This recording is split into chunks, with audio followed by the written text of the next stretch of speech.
Ms. Roumou, welcome to Curaçao, and you're one of the members of Parliament of St. Martin that is visiting and partaking in the celebration of Dia di Bandera here in Curaçao. Yes, I am. Yes, this is my first time celebrating Dia di Bandera in Kòrsou, and I must say I felt so proud sitting here. The patriotism of the people in Curaçao is something to be admired, and I was taking so many videos and sharing it live because I felt like this is what we want to experience in St. Martin as well.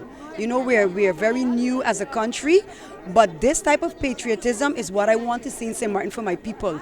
So I love it. I'm going to go to all of the activities to continue to see how the people of Curaçao really appreciate their flag and the people of Curaçao as well. So we look forward to something great happening on the 11th of November in St. Martin. Yes, of course, but also on our own Flag Day. Yes, of course. Enjoy the rest of the day and good to see you. Thank you. Nice to see you too. Have a good day. Bye-bye.